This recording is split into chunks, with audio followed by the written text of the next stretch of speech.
শান্ত ক্ষেত হঠাৎ উত্তপ্ত, পিস্তল হাতে এগিয়ে আসছে মানুষ, চলছে হইচই।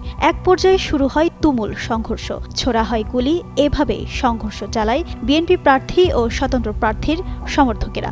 গুলিবিদ্ধ সহ আহত হন অন্তত ৫ জন। শনিবার দুপুর ১২টার দিকে মুন্সিগঞ্জ সদর উপজেলার মোল্লাকান্দি ইউনিয়নের মুন্সিকান্দি গ্রামে এ ঘটনা ঘটে। স্থানীয়রা জানান, স্বতন্ত্র প্রার্থীর সমর্থক জেলা বিএনপির সদস্য আতাউর রহমান মল্লিক ও বিএনপি প্রার্থীর সমর্থক সদর উপজেলা বিএনপির যুগ্ম সাধারণ সম্পাদক ওজির আলী এবং আওলাদ মোল্লার লোকজনের মধ্যে এ সংঘর্ষ হয়। তবে পুলিশ বলে, ওই দুই পক্ষের মধ্যে আধিপত্য বিস্তার নিয়ে আগে থেকেই বিরোধ ছিল। বর্তমানে পরিস্থিতি স্বাভাবিক। এই আসনটিতে ফুটবল প্রতীক নিয়ে নির্বাচন করছেন বহিষ্কৃত জেলা বিএনপির সদস্য সচিব মোহাম্মদ মহিউদ্দিন। বিসওয়াক্স আর ভিটামিন ই সমৃদ্ধ স্কোয়ারের ময়শ্চারাইজিং মেরি লিপ কেয়ার, এবার হাসুন প্রাণ খুলে।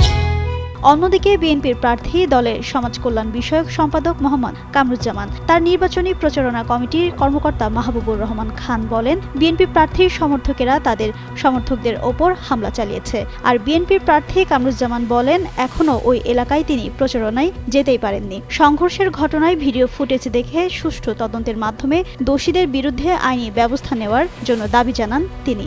দুইজনের শরীরে ছররা গুলির ক্ষত পাওয়া গেছে। প্রাথমিক চিকিৎসা দিয়ে তাদের ঢাকা মেডিকেল কলেজ হাসপাতালে পাঠানো হয়েছে বলে জানান মুন্সিগঞ্জ জেনারেল হাসপাতালের জরুরি বিভাগের চিকিৎসক আতাউল করিম। মুন্সিগঞ্জ থানার ওসি মোহাম্মদ মমিনুল ইসলাম বলেন, সংঘর্ষের খবর শুনে সেখানে পুলিশ পাঠানো হয়। সেনাবাহিনী ও বিজিবির সদস্যরাও ঘটনাস্থলে যান। ওই এলাকায় পরিস্থিতি শান্ত রয়েছে।